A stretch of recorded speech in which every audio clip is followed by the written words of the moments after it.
Finalmente um dia, sem a rainha do drama. Estava deitada na maca do hospital quando li a legenda na foto que estava: meu filho, nora e neta, jantando na minha mesa. Eles sabiam exatamente onde eu estava, internada com palpitações no coração que começaram depois de descobrir um débito de R$127 mil em meu nome. Naquele momento, com os aparelhos medindo meus batimentos descontrolados e o soro pingando no meu braço, liguei para minha corretora de imóveis.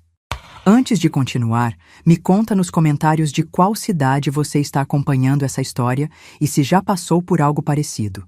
E não esquece de curtir se essa história te tocou de alguma forma. Alô, Carla? É a Benedita. Preciso vender minha casa o mais rápido possível. A voz dela do outro lado da linha hesitou.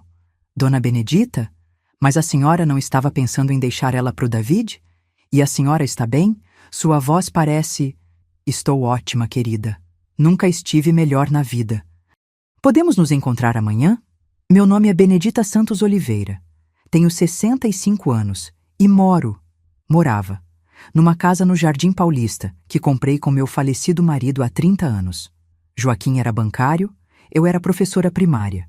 Economizamos centavo por centavo para comprar aquela casa de 3 quartos, com quintal pequeno, mas suficiente para plantar as rosas que ele tanto amava. Quando Joaquim morreu, há 5 anos, de um infarto súbito aos 58 anos, pensei que teria meus filhos por perto para dividir a dor. Que inocente eu fui. David, meu único filho, sempre foi o menino dos meus olhos. Depois de 3 abortos espontâneos, ele foi nosso milagre. Cresceu inteligente, formado em administração pela FGV, casado com a Melissa, uma enfermeira que eu achava ser a nora perfeita. Eles me deram Chloé, minha netinha, que nasceu quando Joaquim ainda estava vivo para conhecer sua princesinha. Depois que Joaquim partiu, Dave apareceu na minha porta numa sexta-feira à noite com 2 malas e a família inteira. Mãe, a gente conversou e decidiu que é melhor ficarmos aqui com a senhora. Assim você não fica sozinha e a gente economiza um dinheiro para o futuro da Chloé. Sim, na época, com o coração ainda doendo pela perda do marido e a casa grande demais para uma pessoa só, achei que era cuidado. David sempre foi carinhoso, sempre se preocupou comigo. Quando era pequeno, se eu ficava resfriada, ele fazia chá de limão e ficava do meu lado lendo gibis até eu melhorar. Como eu poderia suspeitar que esse mesmo menino cresceria para me trair? Hoje sei que foi estratégia pura. Eles vieram não para me cuidar, mas para me vigiar, para controlar. Os primeiros meses foram até bons. Melissa cozinhava. David cuidava das contas que chegavam. Chloé enchia a casa de risadas. Eu me sentia útil, cuidando da minha família, sendo a avó presente que sempre sonhei ser. Mas algo começou a mudar sutilmente. Primeiro foram os comentários pequenos, quase imperceptíveis. Benedita, você não acha que está exagerando na reação? Dizia Melissa quando eu me preocupava com Chloé, voltando tarde da escola. Mãe, deixa que eu resolvo isso. Você não precisa se estressar com essas coisas. Falava David sempre que chegava a correspondência ou algum problema doméstico. No começo, pensei que era carinho, que eles queriam me poupar do estresse depois da perda do Joaquim. Mas aos poucos, fui percebendo que não estava mais recebendo as contas de luz, água, IPTU. David está cuidando de tudo, Benedita. Melissa me dizia com aquele sorriso que hoje sei que era falso. Você não precisa se preocupar com isso.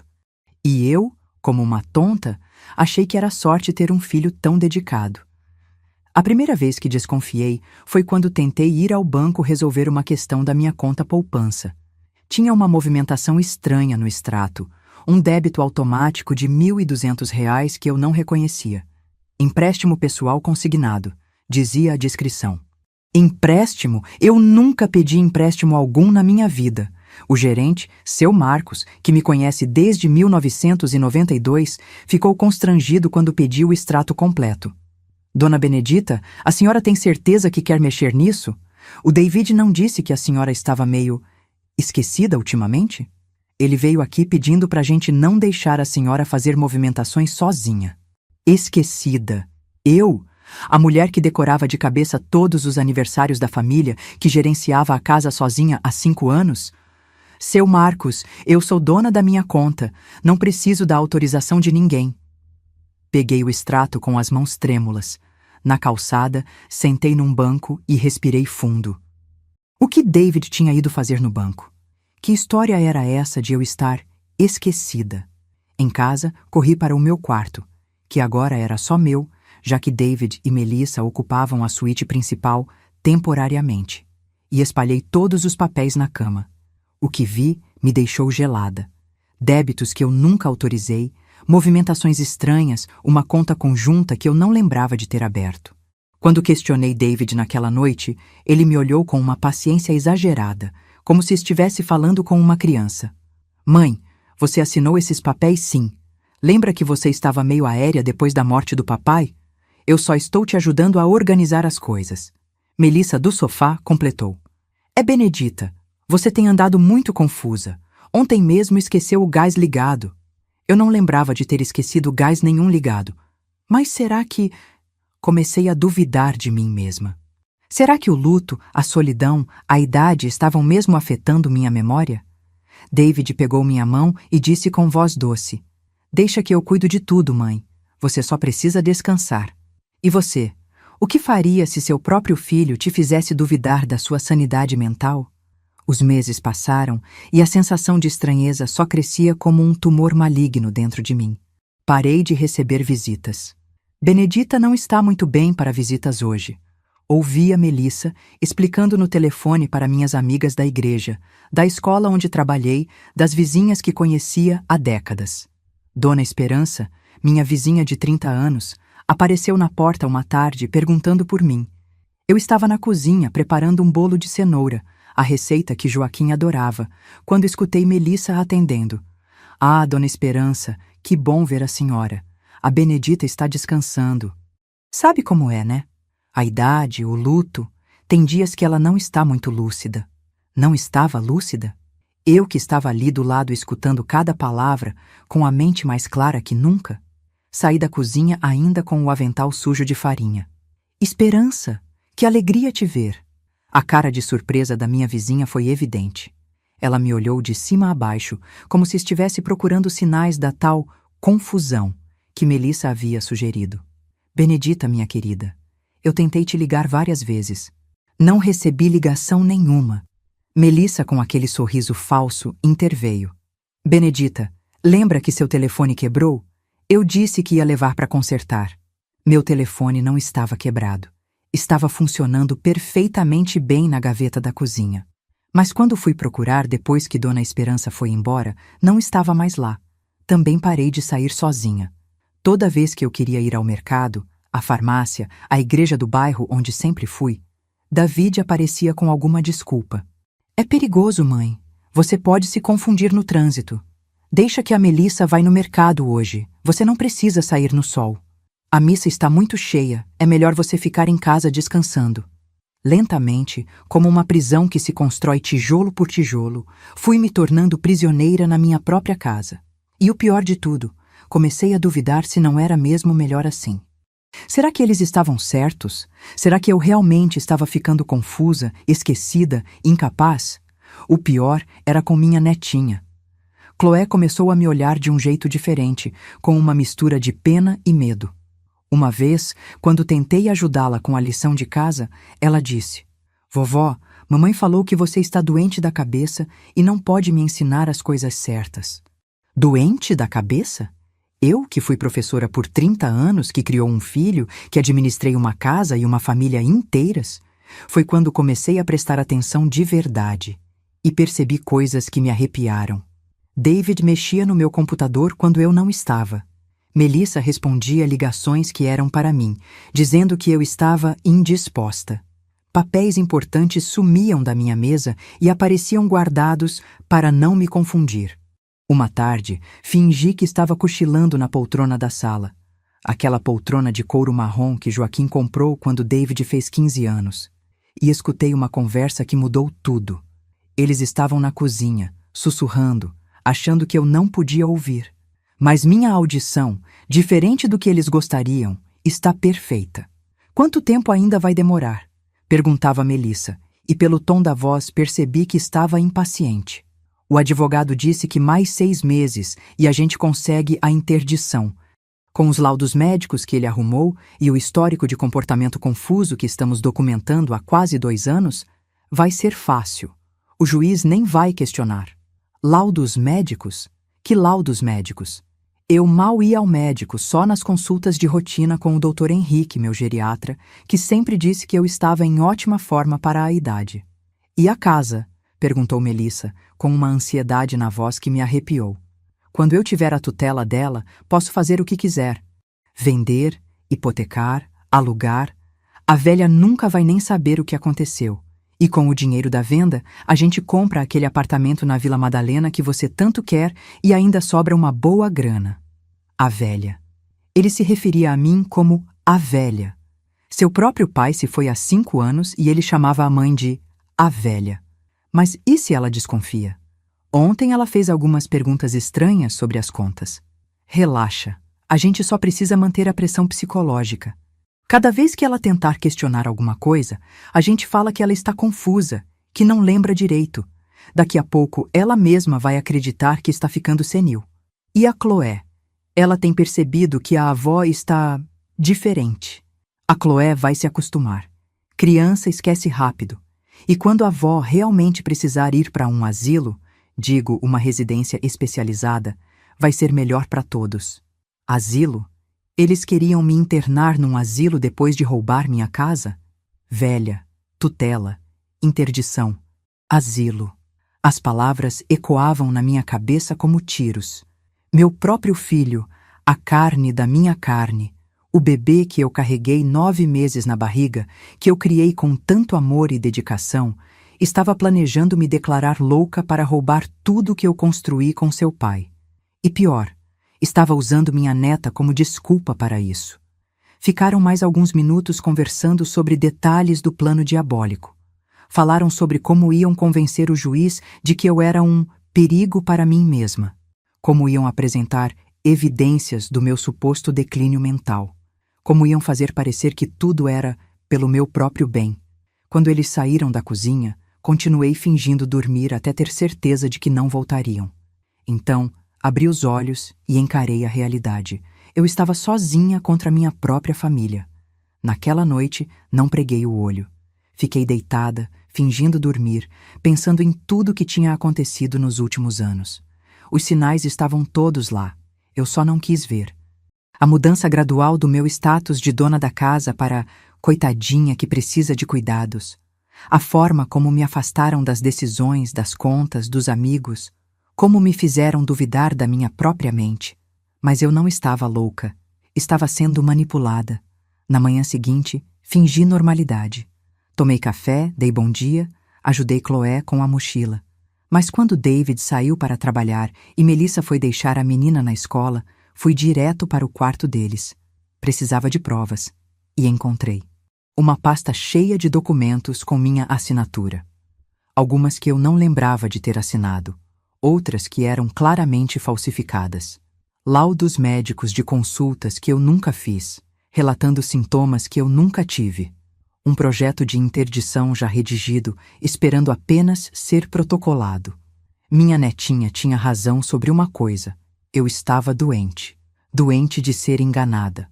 Doente de confiar em quem não merecia, mas não doente da cabeça. Fotografei tudo com meu celular. Eles achavam que eu não sabia usar tecnologia. E guardei as evidências. Depois, me sentei na sala e pensei no meu próximo passo. David voltou do trabalho naquela tarde com um buquê de flores e um sorriso que me deu náuseas. Para a mãe mais querida do mundo, disse, me beijando a testa. Obrigada, filho, respondi, forçando um sorriso. Você é tão cuidadoso comigo. Se ele percebeu a ironia na minha voz, não demonstrou. Durante o jantar, observei minha família, aquela que eu achava que era minha família, com olhos novos. David cortando a carne da Chloé com uma paciência que agora eu sabia ser teatral. Melissa servindo o jantar na minha mesa, usando meus pratos como se fosse a dona da casa. E minha netinha, inocente de todo o drama que se desenrolava ao seu redor. Vovó, você está bem? Perguntou Chloé, me vendo quieta demais. Estou ótima, meu amor, respondi acariciando seu cabelo. A vovó está ótima. E pela primeira vez em meses, era verdade, porque eu tinha um plano. Naquela noite, depois que todos dormiram, sentei no computador, meu computador na minha casa, e comecei a pesquisar advogados especialistas em fraude familiar. Tinha trabalho a fazer. 3 dias depois, estava no consultório da doutora Fernanda Almeida, uma advogada criminalista recomendada por Dona Carmen, uma amiga da igreja. O escritório ficava na Rua Augusta, numa sala séria, com estantes cheias de livros de direito. Doutora Fernanda era uma mulher de uns 50 anos, cabelos grisalhos, óculos de aro fino. Tinha uma presença que inspirava confiança. Coloquei todas as evidências em cima da mesa. Extratos bancários suspeitos, fotos dos documentos falsificados, laudos médicos de consultas que nunca fiz, o projeto de interdição já redigido. Dona Benedita, disse ela, analisando tudo atentamente. A senhora está sendo vítima de crimes muito sérios. Estelionato, falsificação de documentos, cárcere privado psicológico. Isso pode dar de 6 a 20 anos de cadeia para cada um deles. 20 anos. Davi poderia ficar 20 anos preso por causa do que fez comigo. O menino que eu ensinei a amarrar o sapato, que eu levava no colo quando estava com febre, que eu ajudei com a lição de casa durante toda a infância.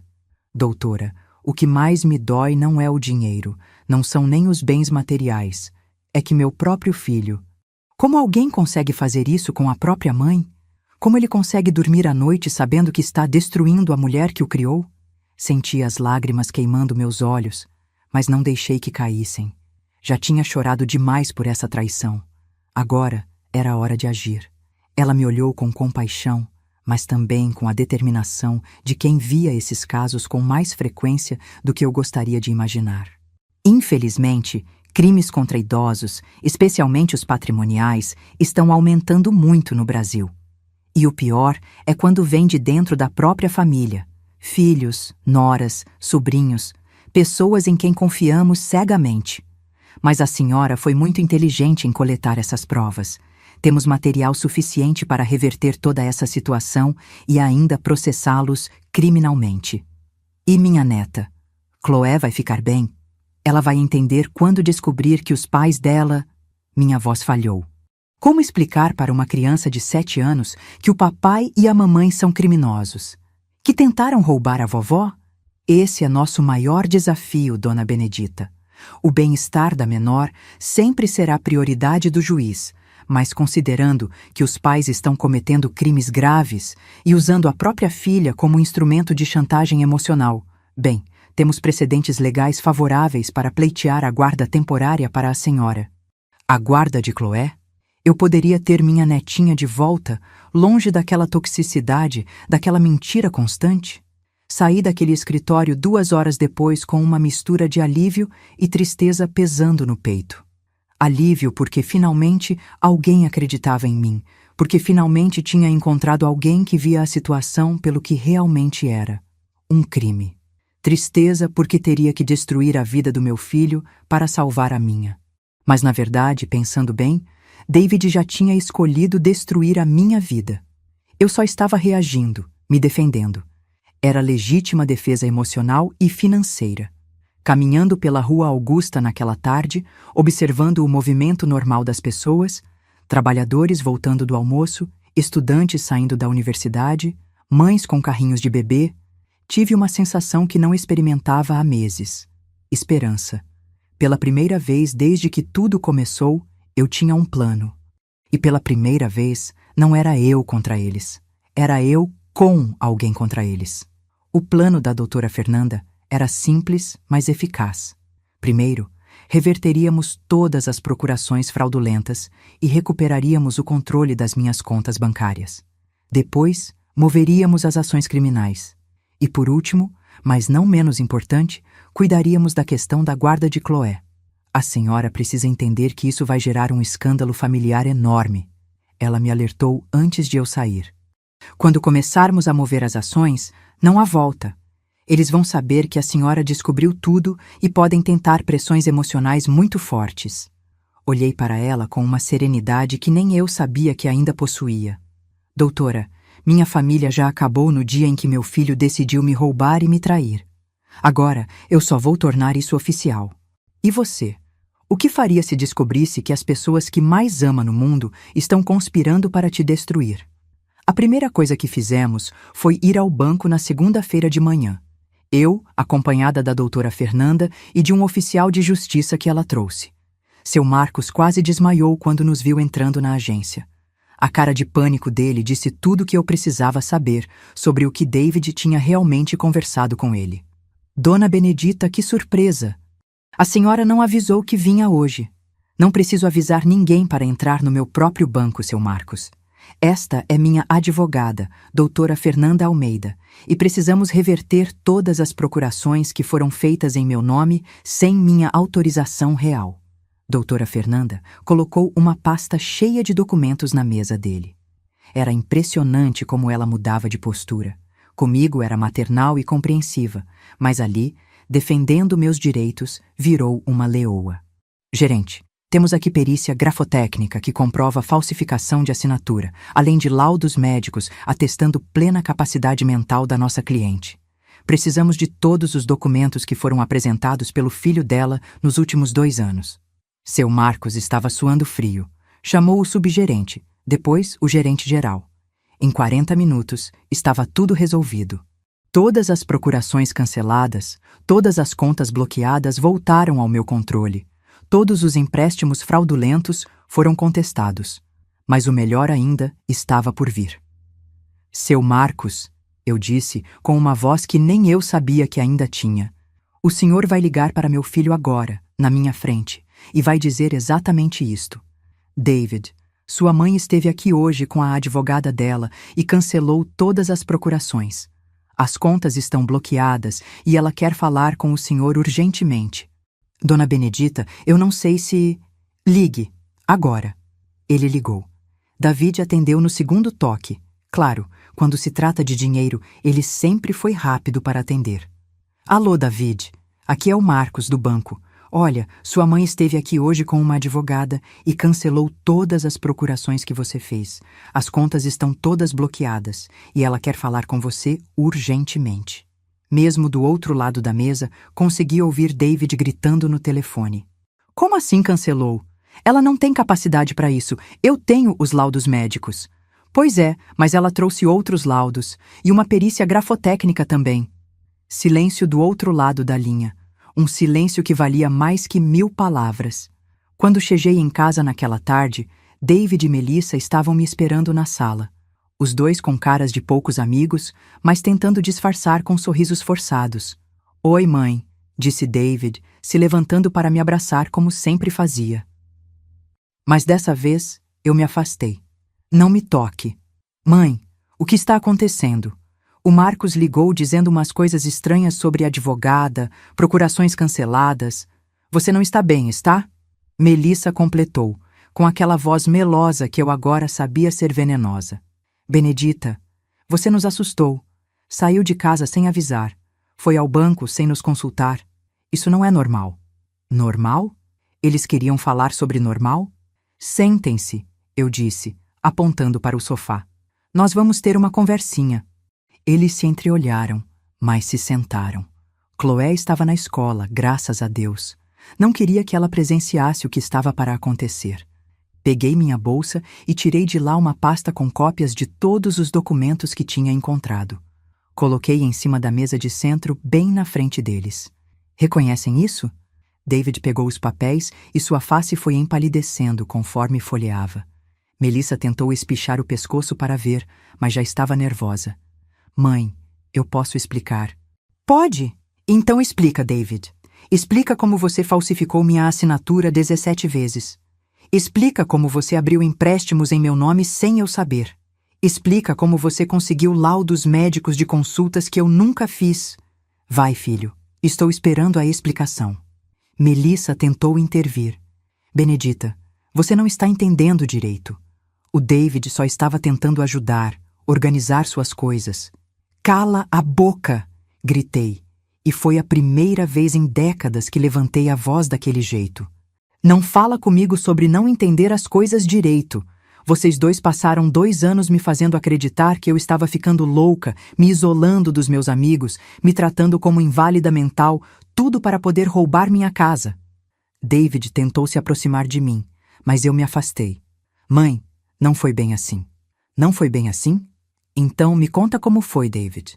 Me conta como é que seu plano era me internar num asilo depois de vender minha casa para comprar um apartamento na Vila Madalena para vocês dois. A cara de choque dele me confirmou que eu sabia de tudo. Absolutamente tudo. Você nos escutou conversando? Escutei, David. Escutei vocês planejando minha vida como se eu já estivesse morta. Escutei vocês me chamando de velha e discutindo quanto tempo faltava para conseguir me internar. Escutei tudo. Melissa, que até então tinha ficado calada, explodiu. Tá, e daí? Você quer saber a verdade, Benedita? A verdade é que você é um peso para todo mundo. Fica aí se fazendo de coitadinha, de vovó carinhosa, mas é só trabalho e estresse. A gente sacrificou nossa privacidade, nossa liberdade para cuidar de você, e nenhum obrigada a gente recebe. Aquelas palavras me atingiram como socos no estômago. 2 anos fingindo amor, carinho, preocupação, só para no final descobrir que me achavam um fardo. Cuidar de mim, consegui dizer, com a voz trêmula de raiva. Vocês vieram para minha casa, comeram da minha comida, usaram minha energia elétrica, minha internet, minha água, sem pagar 1 centavo sequer. E ainda tiveram a coragem de roubar meu dinheiro. Quem estava cuidando de quem aqui? David tentou controlar os danos. Melissa, para! Mãe, ela não quis dizer isso. Claro que quis, David.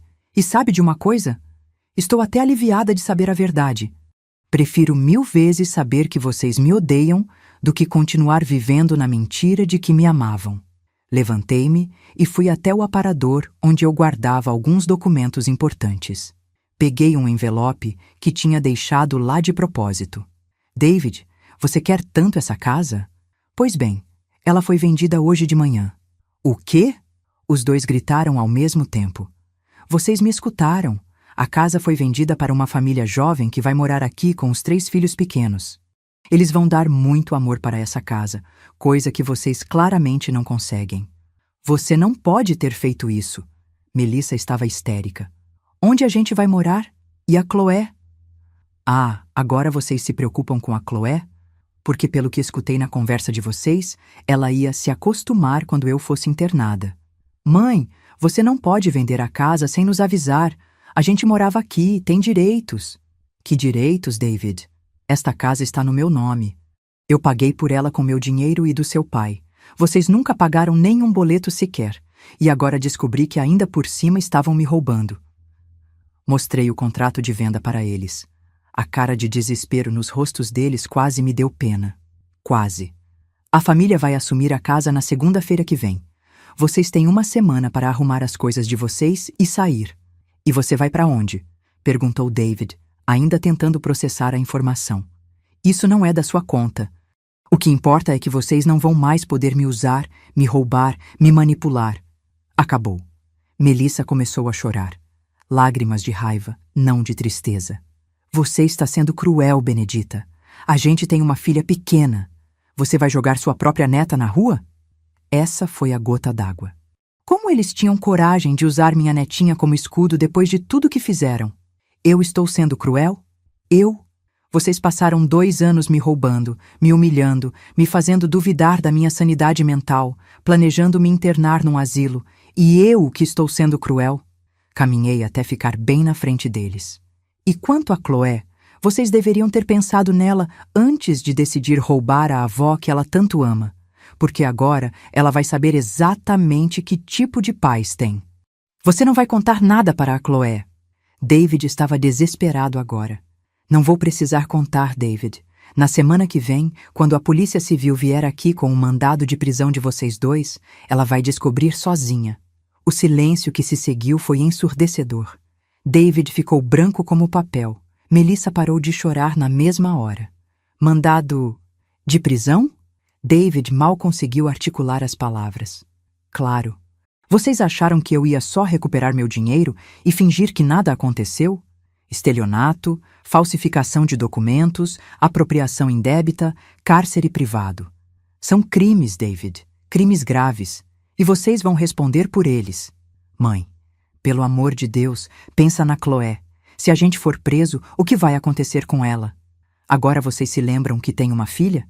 Que interessante. Quando estavam planejando me roubar e me internar, a Chloé não era um problema. Ela ia se acostumar, lembram? Levantei-me e fui em direção ao meu quarto. Tenho algumas coisas para resolver. Quando eu voltar, quero vocês dois fora da minha vista. Na porta do quarto, me virei uma última vez. Ah, e David, se vocês tentarem sair da cidade ou esconder alguma coisa, as coisas vão ficar muito piores para vocês. Minha advogada já pediu o bloqueio dos CPFs de vocês dois. Vocês não conseguem nem abrir uma conta no banco agora. Fechei a porta do quarto e sentei na cama, tremendo. Não de medo, mas de uma mistura de raiva e alívio. Depois de 2 anos sendo tratada como louca, incompetente e inválida, finalmente tinha mostrado para eles quem realmente estava no controle. Escutei eles discutindo na sala, Melissa chorando, David batendo o punho na mesa. Depois de um tempo, escutei a porta da frente bater. Foram embora, provavelmente para pensar no que fazer. Quando saí do quarto, encontrei uma carta em cima da mesa da sala. Era de David. Mãe, não sei o que deu em você, mas isso não vai ficar assim. Vamos procurar um advogado e provar que a senhora não está em condições de tomar essas decisões. A senhora está claramente em surto psicótico. Nós somos sua família e não vamos deixar que destrua sua própria vida por causa de paranoia. Volte à razão antes que seja tarde demais. David. Surto psicótico? Paranoia? Mesmo depois de serem descobertos, eles ainda tentavam me fazer duvidar da minha sanidade. Peguei o telefone e liguei para a doutora Fernanda. Doutora, eles sabem de tudo agora e ainda estão tentando me desqualificar mentalmente. Era de se esperar, dona Benedita. Pessoas assim nunca assumem a responsabilidade pelos próprios crimes. Sempre culpam a vítima. Mas não se preocupe. Amanhã cedo vamos ao Ministério Público formalizar a denúncia criminal. E minha neta? Como vai ficar a situação dela? Já estou preparando a documentação para pedir a guarda emergencial. Com os pais enfrentando o processo criminal e a senhora tendo condições financeiras de cuidar da menor, o juiz provavelmente vai deferir o pedido.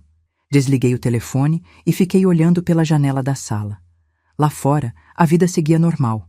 Pessoas iam e vinham, carros passavam, crianças brincavam na praça do outro lado da rua. O mundo continuava girando, mesmo com a minha vida virando de cabeça para baixo. Mas pela primeira vez em 2 anos, eu me sentia no controle da minha própria história.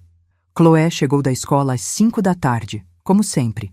Veio correndo me dar um beijo, como sempre fazia.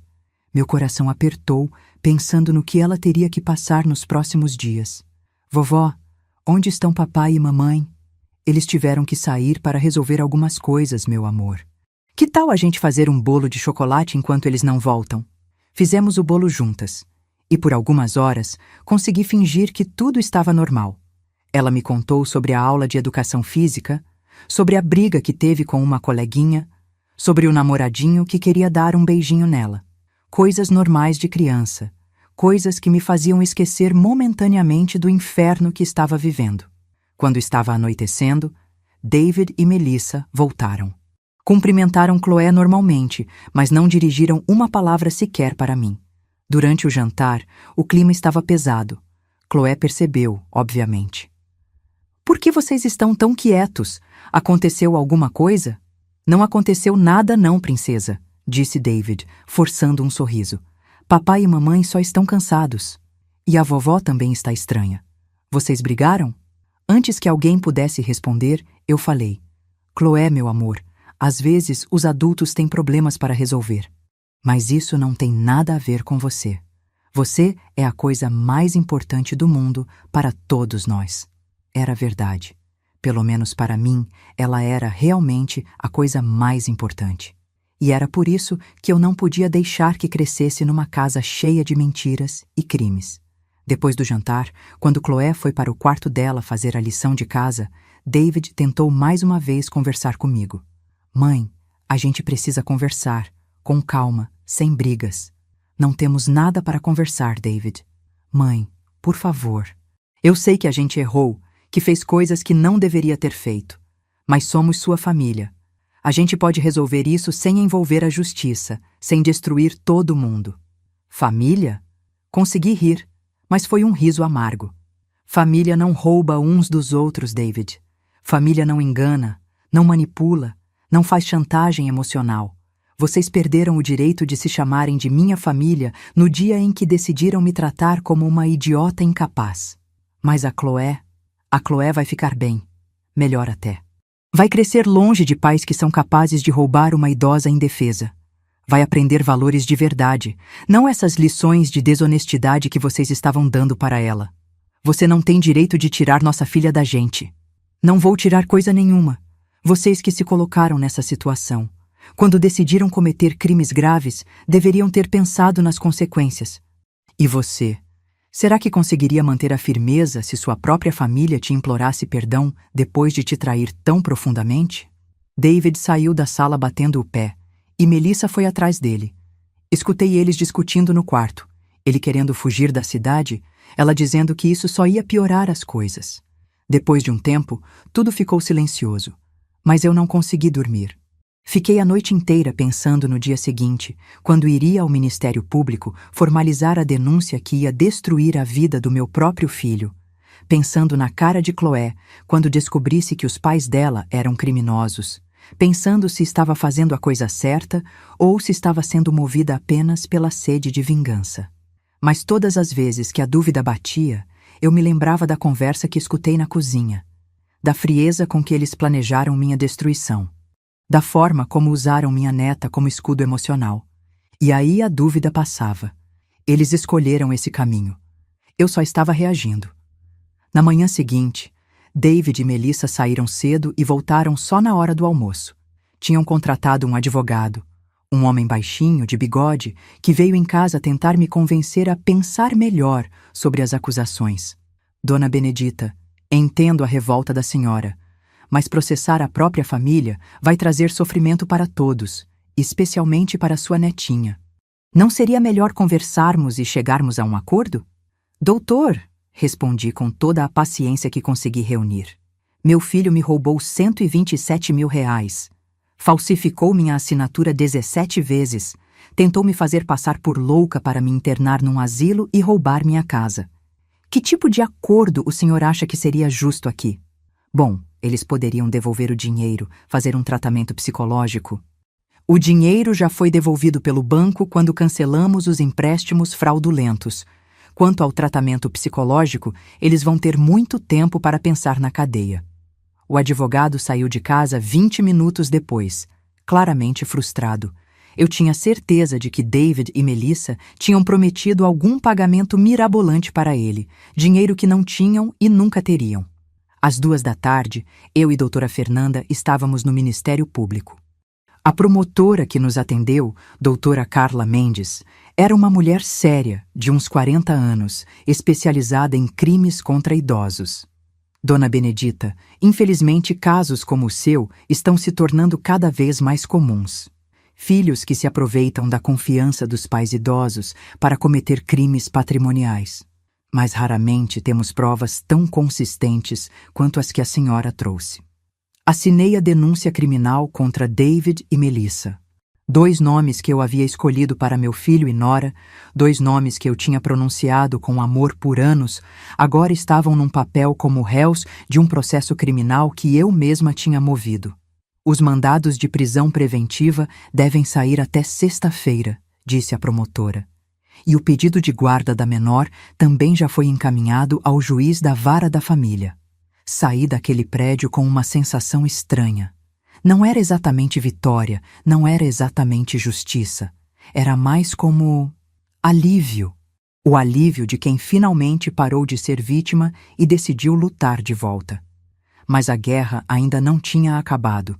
A prisão aconteceu numa sexta-feira de manhã.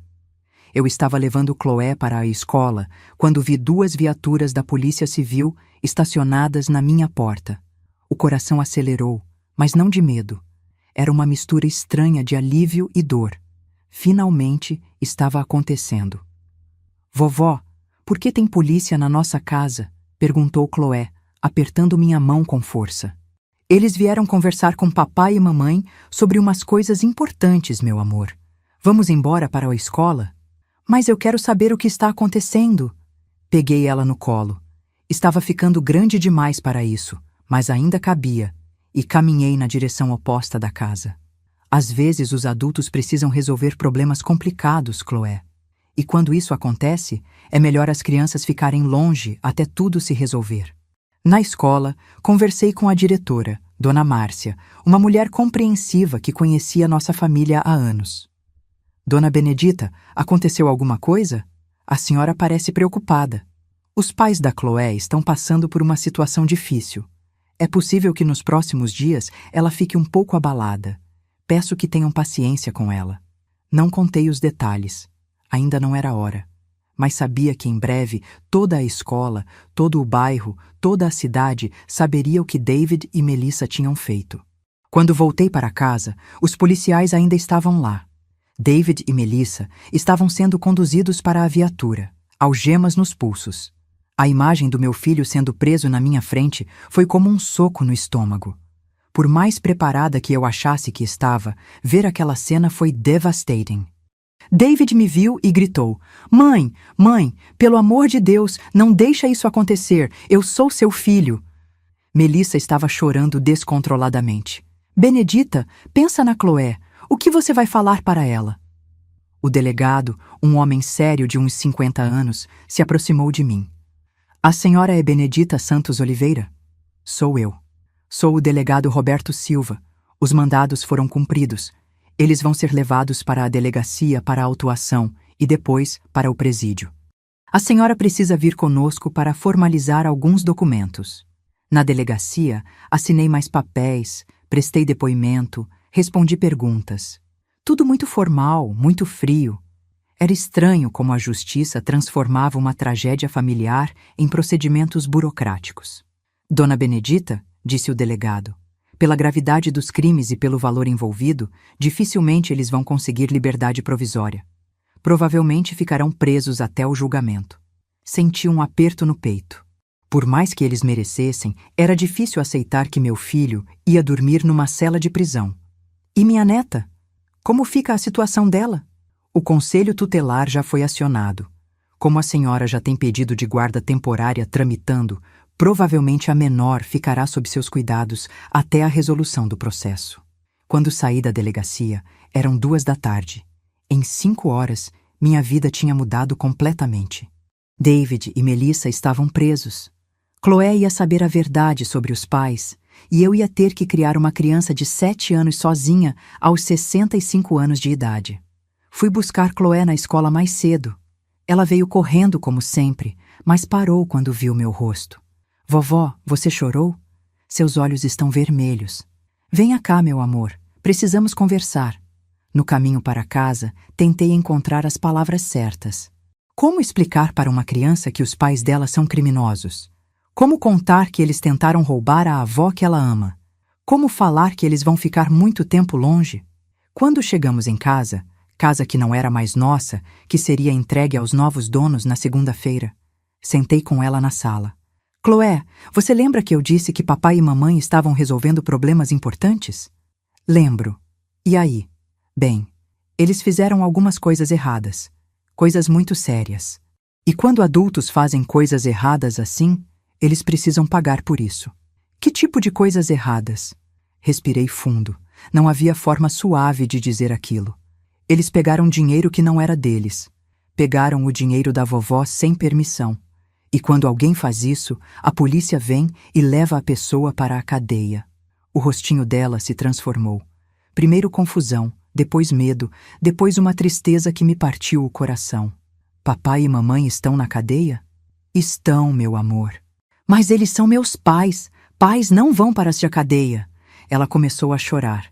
E eu a peguei no colo, sentindo minhas próprias lágrimas caindo. Eu sei, querida. Eu sei que é muito difícil de entender.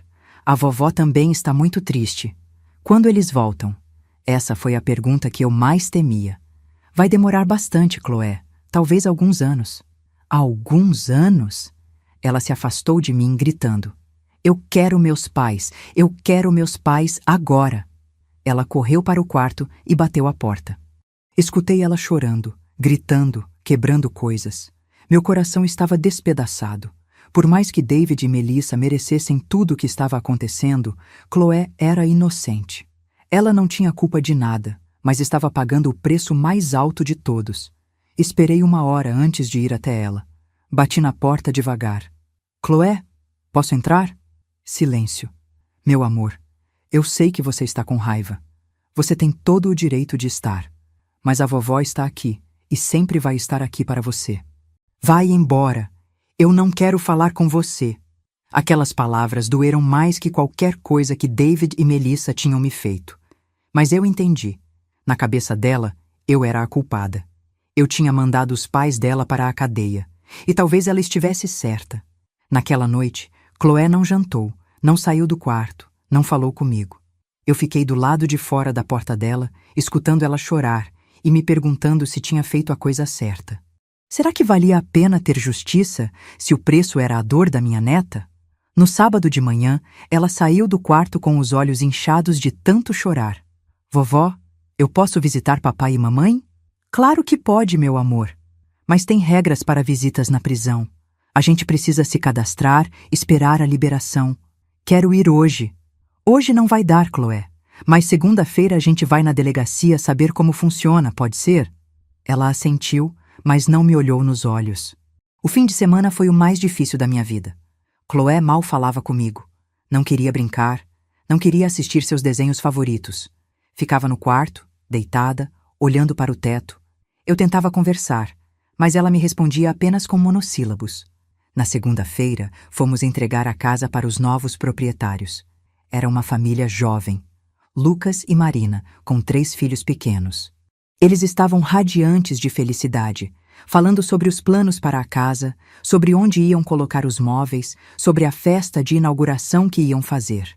Vendo aquela alegria toda, senti uma pontada de saudade. Daquela casa onde vivi 30 anos com Joaquim, onde criei David, onde recebi Chloé quando ela nasceu. Mas também senti alívio. Aquela casa estava contaminada pelas mentiras, pela traição, pela dor. Era melhor que ganhasse uma nova história. A casa vai ser muito feliz com vocês, disse para Marina enquanto entregava as chaves. Obrigada, dona Benedita. A senhora foi muito gentil em acelerar a venda para nós. Se ela soubesse o motivo real da pressa. Depois de entregar a casa, fomos para o apartamento que eu tinha alugado na Bela Vista. Pequeno, 2 quartos, uma sala, uma cozinha, mas limpo e bem localizado. Chloé olhou tudo com desinteresse. É aqui que a gente vai morar agora? É, meu amor. Só temporariamente, até eu decidir o que fazer. E meus brinquedos? Meus livros? Está tudo nas caixas. A gente vai desembalar hoje à tarde. Ela assentiu e foi se sentar no sofá, abraçada numa boneca que tinha sido presente de David no aniversário de 6 anos. À tarde, enquanto desembalávamos as coisas dela, encontramos uma foto da família. David, Melissa, Chloé e eu no Natal do ano passado. Todos sorrindo, abraçados, fingindo ser uma família feliz. Quando Chloé viu a foto, desabou em lágrimas. Por que eles fizeram isso, vovó? Por que eles roubaram você? Eles não te amavam? Como explicar para uma criança as complexidades da ganância humana? Como falar sobre pessoas que conseguem separar amor de interesse financeiro? Eu acho que eles amavam Chloé, mas às vezes as pessoas fazem coisas erradas mesmo amando. Às vezes elas ficam confusas, querem coisas que não podem ter e acabam machucando quem amam. Mas eles machucaram você e machucaram a mim também. Eu sei, meu amor, eu sei. Você podia ter perdoado eles. Aquelas palavras me atingiram como um raio. Vinda de uma criança de 7 anos, tinham um peso que nenhum adulto conseguiria dar. Chloé, você acha que a vovó deveria ter perdoado? Ela ficou pensando por um tempo longo. Eu não sei. Na escola, a professora sempre fala que temos que perdoar quando alguém faz coisa errada com a gente. É verdade, perdoar é importante. Mas às vezes, quando as pessoas fazem coisas muito graves, perdoar não é suficiente. Elas precisam aprender que o que fizeram foi errado. Então papai e mamãe vão aprender na cadeia? A vovó espera que sim. Ela me olhou com aqueles olhos grandes, cheios de uma sabedoria que criança não deveria ter. Vovó, você está triste que eles estão presos? A pergunta me pegou desprevenida. Estava? Ou estava apenas triste pela situação toda? Estou triste que chegou a esse ponto, Chloé.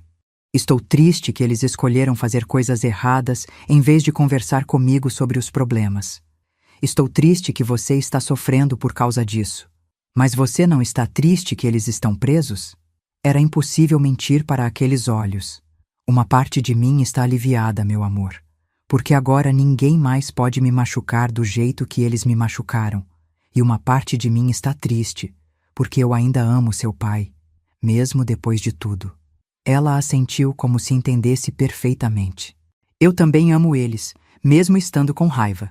E está tudo bem sentir as duas coisas ao mesmo tempo, Chloé. É normal. Naquela noite, ela dormiu na minha cama. Disse que estava com medo de dormir sozinha no quarto novo. Ficamos conversando no escuro sobre coisas pequenas, sobre a escola, sobre as amigas dela, sobre o gato da vizinha do prédio. Era a primeira conversa normal que tínhamos há dias. Na terça-feira, recebemos uma ligação da doutora Fernanda. O juiz tinha deferido minha guarda temporária de Chloé. Oficialmente, ela ia ficar comigo até a resolução do processo criminal e do julgamento sobre a guarda definitiva. Dona Benedita, há uma condição, disse a advogada. A menor tem direito a visitas regulares aos pais. O juiz determinou que pode ser uma vez por semana, desde que acompanhada por um psicólogo do juizado. Visitas. Toda semana, Chloé ia ver David e Melissa numa sala de visitas de prisão. Toda semana ia ser lembrada de que os pais dela eram criminosos presos por culpa da avó. E tem mais uma coisa, Dona Benedita. David e Melissa entraram com pedido de revisão da prisão preventiva. O advogado deles está argumentando que são pais de menor e réus primários. Eles podem ser soltos? É possível. Não provável, considerando a gravidade dos crimes, mas possível. A ideia de David e Melissa soltos me apavorava. Não por medo físico, mas pelo que fariam com Chloé. Como tentariam manipular ela contra mim. Como iam fazer parecer que eu era a vilã da história. Na quarta-feira, fomos fazer a primeira visita. O presídio feminino onde Melissa estava ficava em Santana. O masculino onde David estava ficava no Carandiru. Decidimos visitar Melissa primeiro. O lugar era exatamente o que eu imaginava. Paredes altas, arame farpado, guardas armados, portões de ferro. Chloé apertou minha mão com força quando passamos pela primeira revista. Vovó, esse lugar é feio. Eu sei, meu amor. Mamãe está mesmo aqui dentro? Está. A sala de visitas era um ambiente triste. Mesas de plástico, cadeiras desconfortáveis, câmeras de segurança em todos os cantos. Quando Melissa apareceu, usando uniforme laranja, com o cabelo preso de qualquer jeito e o rosto sem maquiagem, mal parecia a mesma pessoa. Mamãe! Chloé correu para ela e se jogou em seus braços. Melissa começou a chorar imediatamente. Minha filha, mamãe estava com tanta saudade. Elas ficaram abraçadas por vários minutos. Eu fiquei observando, sentindo uma mistura de compaixão e raiva. Compaixão pela dor genuína das duas, raiva por ter chegado àquele ponto. Como você está, meu amor? Perguntou Melissa, secando as lágrimas de Chloé. Está sendo boazinha com a vovó? Estou triste, mamãe. Quero que você e papai voltem para casa. A mamãe também quer, princesa.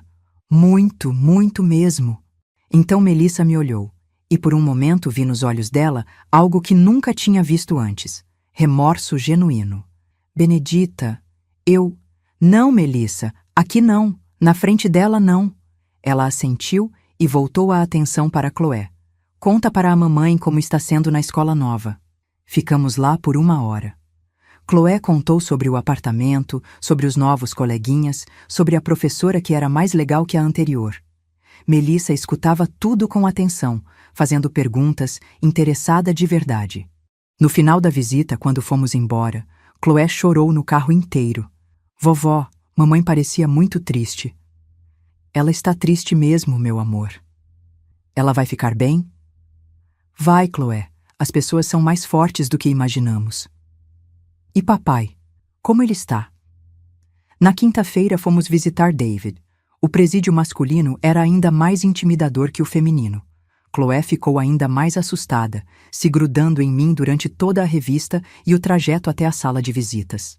Quando David apareceu, também de uniforme laranja, barbado e com olheiras profundas, Chloé hesitou antes de correr para ele. Papai? Oi, princesa.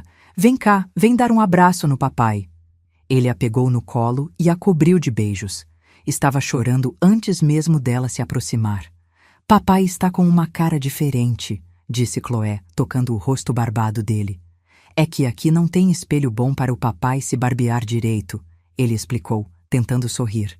David passou a visita inteira fazendo graça, contando histórias, tentando fazer Chloé rir.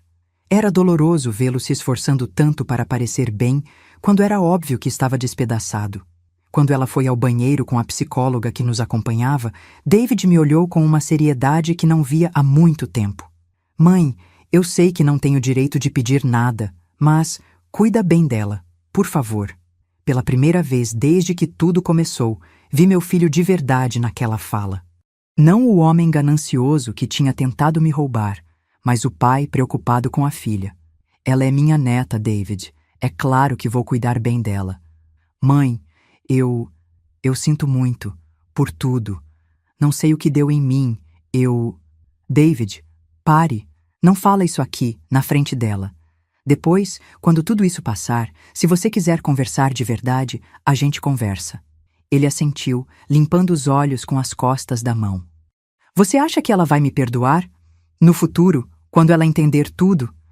Era uma pergunta honesta, dolorosa. Eu não sei, David. Isso vai depender muito de como você se comportar a partir de agora. E você, conseguiria perdoar seu próprio filho depois de uma traição tão profunda? Conseguiria separar o amor de mãe da necessidade de justiça? Saímos daquela visita em silêncio. No carro, Chloé finalmente falou. Vovó, papai e mamãe vão ficar presos para sempre? Não para sempre, meu amor. Mas vai ser um tempo longo. Quando eles saírem, a gente vai ser uma família de novo? A pergunta de R$1 milhão. Como responder isso para uma criança? Chloé, quando eles saírem, eles ainda vão ser seus pais, e eu ainda vou ser sua avó. Isso nunca vai mudar, mas talvez a gente não more na mesma casa como antes. Por quê? Porque às vezes, quando pessoas que se amam se machucam muito, elas precisam de tempo e espaço para curar as feridas. E às vezes, mesmo depois de curar, as coisas ficam diferentes. Ela ficou pensando nisso por um tempo. Vovó, você ainda ama papai? A pergunta mais difícil de todas. Amo, Chloé. Mas amor não é suficiente para esquecer tudo o que aconteceu. Às vezes, a gente ama uma pessoa, mas não consegue mais confiar nela. E sem confiança, fica muito difícil viver junto. Entendi. Não tenho certeza se ela realmente entendeu, mas pareceu aceitar a resposta. Naquela noite, quando ela já estava dormindo, recebi um telefonema da doutora Fernanda. Dona Benedita, tenho novidades. Dave e Melissa conseguiram liberdade provisória. Vão ser soltos amanhã de manhã. Meu sangue gelou. Como assim? A senhora não disse que era improvável? O advogado deles apresentou novos documentos, conseguiu algumas cartas de recomendação, argumentou que são réus primários com filha menor. O juiz decidiu conceder, mas com medidas cautelares rigorosas. Que medidas? Eles não podem sair da cidade, não podem se aproximar da senhora, têm que se apresentar na delegacia toda semana e só podem ver a Chloé nas visitas monitoradas. Não podem se aproximar de mim, mas não falou nada sobre não se aproximarem de Chloé. E eu sabia que eles iam tentar. Na manhã seguinte, não contei para Chloé que os pais dela tinham sido soltos. Como explicar isso para uma criança? Seus pais saíram da cadeia, mas ainda são criminosos e não podem se aproximar da gente. Era complicado demais para uma menina de 7 anos processar, mas ela descobriu sozinha. Estava na escola quando meu telefone tocou. Era a diretora, Dona Márcia, com a voz alterada. Dona Benedita, preciso que a senhora venha aqui urgentemente. O pai da Chloé apareceu na escola. Meu sangue gelou. David tinha ido buscar Chloé na escola. Quebrou a medida cautelar no primeiro dia. Ele levou ela embora?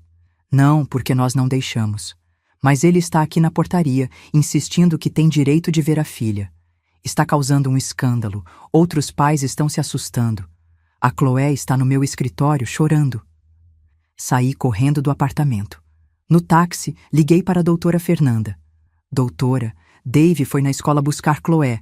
Ele não pode fazer isso, pode? Não pode. É violação das medidas cautelares. Estou ligando para a polícia agora mesmo. Quando cheguei na escola, vi uma pequena multidão na porta. Pais de outros alunos, funcionários e, no meio de tudo, David, discutindo com o segurança. Eu sou o pai dela, gritava. Vocês não têm direito de me impedir de ver minha filha. Ele estava diferente. Mais magro, com olheiras profundas, barba mal feita, roupas amarrotadas. A prisão tinha cobrado seu preço. Quando me viu, veio na minha direção. Mãe, que bom que chegou. Fala para essa gente que eu tenho direito de ver a Chloé. David, você não pode estar aqui. Você quebrou a medida cautelar. Que medida cautelar? Eu sou o pai dela, ela é minha filha. David, vamos embora. A polícia já está vindo. A polícia? Você chamou a polícia contra seu próprio filho? A dor na voz dele me partiu o coração. Mas eu sabia que tinha que manter a firmeza. Você escolheu esse caminho, David. Não fui eu. Dona Márcia apareceu com Chloé. Minha neta estava chorando, confusa, assustada com toda aquela situação. Papai! Ela gritou e correu para ele. David a pegou no colo, chorando. Minha princesa, papai estava com tanta saudade. Por que você não pode vir me buscar na escola, papai? Por que tem que ser só a vovó? Como explicar para ela que o pai era considerado uma ameaça? É complicado, filha. Papai está com uns problemas com a justiça. Mas você não está mais preso. Não estou mais preso, mas ainda tenho regras para seguir. Nesse momento, chegaram 2 viaturas da polícia. David viu e se desesperou. Não, não, não. Eu só quero ver minha filha. Eu não fiz nada de errado hoje. David, disse um dos policiais, o senhor está violando medida cautelar. Precisa vir conosco. Não podem me prender de novo. Eu não roubei nada, não ameacei ninguém. Senhor, o senhor está proibido de se aproximar da menor fora das visitas monitoradas. Isso é violação de medida cautelar. Chloé começou a gritar. Não levem meu pai, por favor, ele só queria me ver. A cena era devastadora. Uma criança de 7 anos implorando para não levarem o pai de volta para a cadeia, na frente de toda a escola. David me olhou com desespero. Mãe, por favor, fala para eles que eu não estava fazendo nada errado. Eu só queria ver ela. David, você não pode quebrar as regras. Se quebrar de novo, vai ser pior. Que regras? Que regras são essas que me impedem de ver minha própria filha? As regras que existem porque você cometeu crimes graves. Aquelas palavras saíram mais duras do que eu pretendia. David pareceu levar um tapa na cara. Os policiais o levaram. Chloé ficou no meu colo, soluçando. Vovó, por que eles levaram papai de novo? Ele não fez nada. Como explicar isso? Como fazer uma criança entender que as ações têm consequências? Chloé, quando alguém faz coisas erradas graves, eles ficam com regras rigorosas. Papai quebrou uma regra. Mas ele só queria me ver. Eu sei, meu amor, mas ele pode ver você nas visitas. Existem jeitos certos de fazer as coisas. Aquela noite foi terrível. Chloé não quis jantar, não quis tomar banho, não quis fazer lição. Ficou no quarto chorando, me culpando por ter mandado prender papai de novo. No dia seguinte, Melissa apareceu no prédio onde morávamos. Não subiu. Sabia que não podia se aproximar de mim. Mas ficou na calçada esperando Chloé voltar da escola. Quando chegamos, ela estava lá, magra, com o cabelo descolorido da prisão, roupas simples. Mamãe! Chloé soltou minha mão e correu para ela.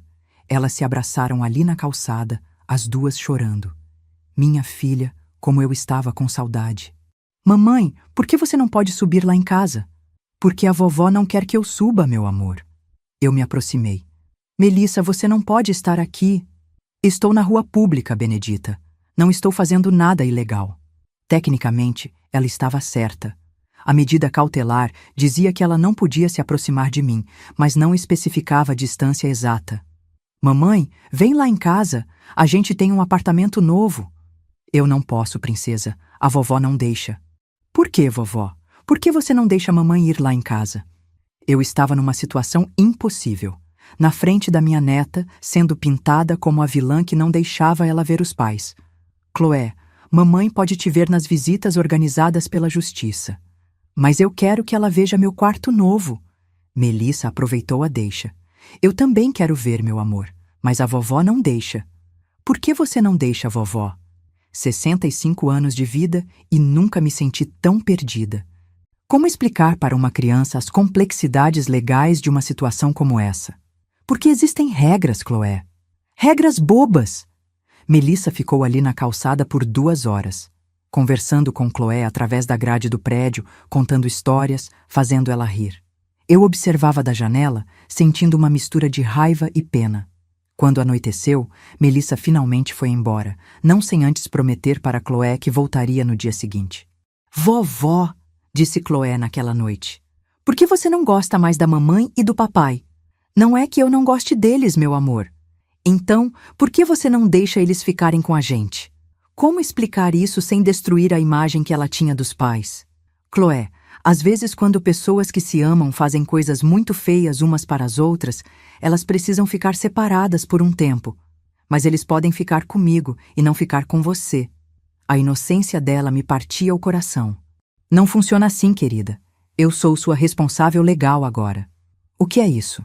Significa que a justiça decidiu que você fica comigo enquanto papai e mamãe resolvem os problemas deles. Mas eu quero ficar com papai e mamãe. Eu sei que quer, mas por enquanto não pode ser. Na semana seguinte, Melissa voltou todo dia. Sempre na calçada, sempre conversando com Chloé através da grade. E toda noite, Chloé me perguntava por que eu não deixava a mamãe subir. Eu estava me tornando a vilã da história na cabeça da minha própria neta. Até que numa sexta-feira, Melissa não veio sozinha. Trouxe o advogado, aquele mesmo homem baixinho de bigode que tinha tentado me convencer a fazer um acordo. Dona Benedita, ele disse quando eu desci para a portaria, precisamos conversar. Não temos nada para conversar. Temos sim, sobre o bem-estar da menor. Minha cliente tem direitos. Sua cliente é uma criminosa. Minha cliente é réu primário em liberdade provisória e mãe de menor, e está sendo impedida de exercer seus direitos parentais. Chloé estava do lado de Melissa, escutando tudo. Vovó, por que você chama mamãe de criminosa? Melissa aprovou a deixa. Porque vovó está com raiva de papai e mamãe, meu amor. E às vezes, quando adultos ficam com raiva, eles falam coisas feias. Melissa, não faça isso na frente dela. Fazer o quê? Tentar explicar para minha filha por que estou sendo impedida de vê-la? Você não está sendo impedida. Existem visitas supervisionadas. Uma vez por semana, numa sala fria, com psicólogo observando. Isso não é ser mãe, Benedita. O advogado interveio. Dona Benedita, vamos entrar com pedido de revisão da guarda, argumentando que a senhora está usando a menor como instrumento de vingança contra os genitores. Aquilo me atingiu como um soco. Vingança? Eu estou protegendo minha neta. Protegendo de quê? Os pais dela nunca fizeram mal físico a ela, nunca foram negligentes com ela. Os crimes que cometeram foram contra a senhora, não contra ela. Eles são criminosos. São réus primários em liberdade provisória. E são pais da menor. Chloé começou a chorar. Por que vocês estão brigando? Por que vocês não conseguem ser amigos? Melissa a pegou no colo. Porque a vovó não quer que papai e mamãe cuidem de você, princesa. Por que, vovó? Eu estava numa sinuca. Se explicasse os crimes deles detalhadamente, traumatizaria Chloé. Se não explicasse, ficaria parecendo a vilã cruel. Chloé, papai e mamãe fizeram coisas muito feias para a vovó. Coisas que machucaram muito. Mas comigo, eles não fizeram coisas feias. Não, meu amor. Com você, eles não fizeram. Então, por que eles não podem cuidar de mim? Não tinha resposta para isso. Pelo menos, não uma resposta que uma criança de 7 anos pudesse entender. Naquela noite, liguei para a doutora Fernanda. Doutora, eles vão conseguir reverter a guarda? É possível, dona Benedita. O argumento deles tem algum fundamento legal. Se conseguirem provar que a senhora está impedindo o contato natural entre pais e filha por motivação vingativa. Mas eles são criminosos. Sim, mas o crime foi contra a senhora, não contra a menor. E eles são réus primários, sem histórico de violência ou negligência com a criança. Então eu posso perder a guarda dela? Pode. Ou o juiz pode determinar guarda compartilhada, com a menor ficando parte do tempo com cada um. A ideia de Chloé vivendo com David e Melissa me apavorava. Não pelo que fariam com ela, mas pelo que ensinariam para ela. Como ia crescer achando normal roubar, mentir, enganar pessoas? Mas ao mesmo tempo via o sofrimento dela. Via como sentia falta dos pais, como se culpava pela separação da família. No sábado de manhã, Chloé acordou e não quis tomar café. Vovó, eu posso fazer uma pergunta? Claro, meu amor. Se eu pedir desculpas para papai e mamãe pelo que eles fizeram, você deixa eles voltarem? Meu coração se despedaçou. Ela estava se culpando pelos crimes dos pais. Chloé, você não tem nada para pedir desculpas. Você não fez nada errado. Mas se eu pedir mesmo assim, não vai adiantar, meu amor. Não depende de você. Então depende de você? Não é tão simples assim. Mas você pode deixar eles voltarem se quiser? Era impossível explicar para ela que não era questão de eu deixar ou não deixar. Chloé, papai e mamãe precisam primeiro resolver os problemas deles com a justiça. E depois eles podem voltar? Depois a gente vê. Era a resposta mais honesta que eu conseguia dar. Naquela tarde, fomos ao parque. Chloé brincou no playground, mas sem a alegria de antes. Ficava olhando outras famílias, pais brincando com filhos, mães empurrando balanços, com uma expressão de saudade que me cortava a alma. Vovó, ela disse quando estávamos voltando para casa, você acha que eu vou ser criminosa quando crescer? Por que você está perguntando isso? Porque papai e mamãe são criminosos e filhos ficam parecidos com os pais. Parei de andar e me abaixei para ficar na altura dela. Chloé, me olha nos olhos. Você não vai ser criminosa. Você vai ser o que você escolher ser. As pessoas não nascem criminosas. Elas escolhem fazer coisas erradas. Mas e se eu escolher errado sem querer? Por isso que existe educação, meu amor. Por isso que você vai estudar, aprender sobre certo e errado, para sempre conseguir fazer as escolhas certas. Você vai me ensinar? Vou, Chloé, sempre. E se papai e mamãe voltarem, eles também vão me ensinar? Essa pergunta me deixou sem resposta. Como garantir que David e Melissa não iam transmitir para ela os mesmos valores distorcidos que os levaram a me roubar? Se eles voltarem, a gente conversa sobre isso.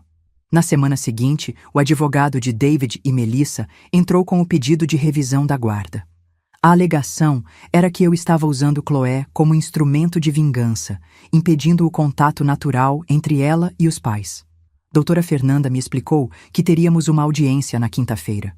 David, Melissa e eu íamos ficar cara a cara num tribunal, brigando pela guarda da minha neta. Dona Benedita, a senhora precisa se preparar para a possibilidade de perder a guarda. E se eu perder? O que acontece com ela? Provavelmente ficaria com os pais em regime de guarda compartilhada ou visitação ampliada, a não ser que a senhora aceite uma proposta de conciliação. Que tipo de proposta? Guarda compartilhada. Chloé ficaria parte da semana com eles, parte com a senhora. E eles teriam direito a visitas não supervisionadas. A ideia de negociar a guarda da minha neta com pessoas que tinham tentado me roubar me revoltava. Mas a ideia de perdê-la completamente me assombrava. Na noite anterior à audiência, Chloé veio conversar comigo. Vovó, amanhã é o dia que o juiz vai decidir onde eu vou morar? É, meu amor. E se ele decidir que eu tenho que morar com papai e mamãe? Aí você vai morar com eles. E você? Eu vou ficar no meu apartamento. Sozinha? Sozinha. Ela ficou pensativa por um tempo. Vovó, eu posso escolher onde morar? Em parte, sim. O juiz vai perguntar sua opinião. E o que eu vou falar? Era a pergunta que eu mais temia. Você vai falar a verdade do seu coração, Chloé. Qual é a verdade do meu coração? Só você sabe. Na manhã da audiência, me vesti com minha roupa mais séria. um conjunto azul marinho que usava para ocasiões importantes. Chloé colocou um vestido amarelo que David tinha dado de presente no aniversário dela. No fórum, encontramos David e Melissa. Eles estavam de mãos dadas, vestidos formalmente, parecendo um casal respeitável. Se alguém os visse sem conhecer a história, pensaria que eram apenas pais preocupados lutando pelo direito de criar a filha. "Oi, princesa", disse David quando viu Chloé. "Que linda você está." "Oi, papai, você cortou o cabelo?" "Cortei sim. Ficou bonito?" "Ficou." Melissa se aproximou. "Meu amor, você está nervosa?" "Um pouco." "Não precisa ficar. O juiz só quer saber o que é melhor para você." Eu observava aquela interação, sentindo uma mistura confusa de emoções. Eles realmente amavam Chloé. Isso era evidente. O problema era que amor nem sempre é suficiente. Na sala de audiências, o juiz era um homem mais velho, de uns 60 anos, que me lembrava um pouco do Joaquim. Tinha uma expressão séria, mas gentil. "Estamos aqui para decidir sobre a guarda da menor Chloé Santos Oliveira", disse ele. "Primeiro, vou ouvir as partes." O advogado de David e Melissa falou primeiro. Argumentou que eles eram pais amorosos, que os crimes cometidos foram contra mim e não contra a filha, que eu estava usando a situação para me vingar deles. Doutora Fernanda respondeu, falando sobre a gravidade dos crimes, sobre o histórico de manipulação e mentira, sobre a necessidade de proteger Chloé de influências negativas. Depois, o juiz quis falar com Chloé, sozinha. "Vamos conversar só nós dois, pode ser?", disse ele. Chloé olhou para mim, depois para os pais e assentiu. Ficamos esperando na sala por 20 minutos que pareceram 20 horas. O que ela estava dizendo? Com quem queria ficar? Quando voltou, estava chorando. "O que foi, meu amor?", perguntei. O juiz me fez perguntas difíceis. Depois foi a vez dos adultos falarem. David chorou muito. Disse que sabia que tinha errado, mas que queria uma chance de ser pai de verdade para Chloé. Melissa também chorou. Falou sobre como sentia a falta da filha, como queria cuidar dela. Quando foi minha vez, tentei explicar minha perspectiva, sem soar vingativa. "Meritíssimo. Eu amo minha neta mais que tudo no mundo. E é exatamente por isso que não posso permitir que ela cresça achando que é normal enganar pessoas que confiamos, roubar, mentir. Eu não quero que ela aprenda que amor é compatível com traição." O juiz fez várias perguntas para todos. Sobre as condições financeiras, sobre os planos para Chloé, sobre como pretendíamos lidar com a situação. No final, ele disse: "Vou analisar tudo o que foi apresentado e dar minha decisão na próxima semana." Mais uma semana de ansiedade, de incerteza. Na saída do fórum, Dave se aproximou de mim. "Mãe, independente do que o juiz decidir, eu quero que saiba que eu entendi. Entendi porque você fez o que fez, e eu sinto muito, muito mesmo."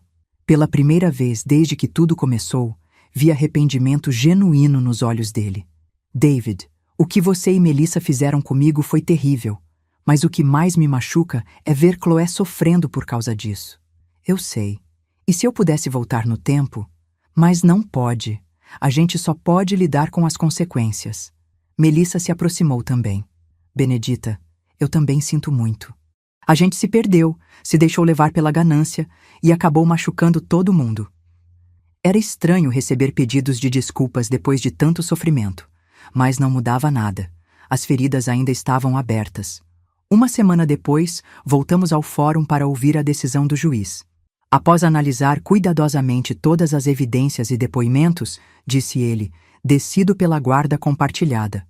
A menor ficará sob responsabilidade da avó durante a semana e com os pais nos finais de semana, mediante algumas condições. Guarda compartilhada." Chloé ia passar os finais de semana com David e Melissa. As condições são: primeiro, os genitores devem se submeter a acompanhamento psicológico obrigatório. Segundo, devem prestar contas mensais de suas atividades e finanças ao juizado. Terceiro, qualquer descumprimento das medidas cautelares resultará na perda imediata da guarda compartilhada. Saí daquele tribunal com sentimentos conflitantes. Não tinha perdido Chloé completamente, mas também não tinha a proteção total que queria dar para ela. "Vovó", disse Chloé no carro.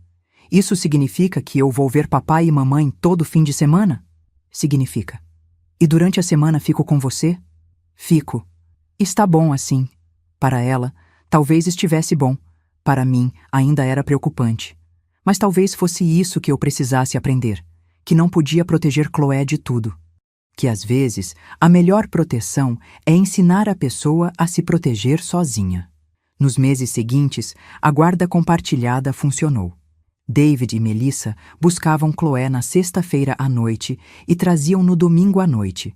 Ela voltava sempre feliz, contando as aventuras que tinham vivido. Aos poucos, aprendi que eles realmente tinham mudado. O susto da prisão, o medo de perder a filha, o acompanhamento psicológico, tudo isso tinha feito diferença. E Chloé estava aprendendo lições valiosas. Estava vendo que ações têm consequências.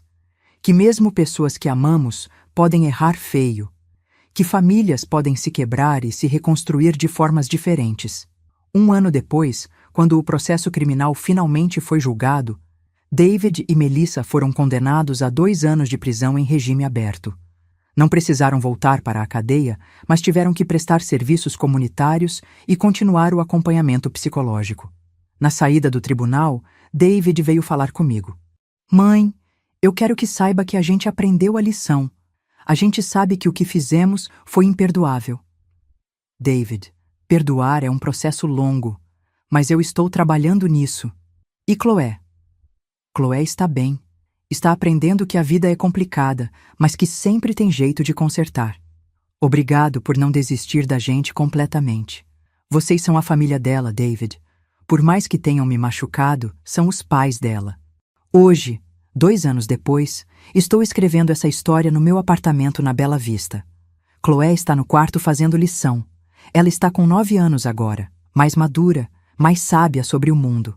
David e Melissa mudaram muito. Conseguiram um apartamento pequeno, estão trabalhando honestamente, pagando suas dívidas com a sociedade. Não voltamos a ser uma família como antes. Isso nunca vai ser possível. Mas aprendemos a conviver com respeito mútuo. E Chloé? Chloé aprendeu que adultos cometem erros graves às vezes. Que justiça é importante, mas perdão também. Que famílias podem se quebrar e se recompor de jeitos diferentes. Ela me perguntou outro dia: Vovó, você se arrepende de ter mandado papai e mamãe para a cadeia? Pensei muito antes de responder. Chloé, eu me arrependo de ter chegado a esse ponto. Me arrependo de eles terem escolhido me roubar. Me arrependo de você ter sofrido por causa disso. Mas não me arrependo de ter lutado pelos meus direitos. E você perdoou eles? Estou aprendendo a perdoar, meu amor. É um processo longo. Eles me pediram para dizer que amam você. Eu também amo eles, Chloé. Amor e decepção podem existir ao mesmo tempo. Entendi. E eu acho que ela realmente entendeu. Minha neta está crescendo com uma compreensão da vida que muitos adultos não têm. Está aprendendo que o mundo não é preto e branco, que pessoas boas podem fazer coisas ruins, que famílias podem ser complicadas. Será que fiz a coisa certa? Às vezes ainda me pergunto isso. Poderia ter perdoado David e Melissa, fingido que nada aconteceu, mantido a família unida? Mas aí me lembro da conversa que escutei na cozinha, do plano frio e calculista para me roubar e me internar, da forma como me fizeram duvidar da minha sanidade. E sei que fiz o que tinha que fazer. Justiça às vezes dói, mas é necessária. E às vezes, a lição mais importante que podemos dar para as pessoas que amamos é mostrar que ações têm consequências. Chloé aprendeu que vovó não é uma velhinha indefesa que aceita qualquer coisa. Que pessoas idosas têm direitos, têm dignidade, têm força para lutar quando necessário. E talvez essa tenha sido a lição mais valiosa de todas. Obrigada por chegar até o fim dessa história. Se ela te tocou de alguma forma, compartilha com alguém que precisa saber que nunca é tarde para lutar pelos nossos direitos, não importa a idade que temos.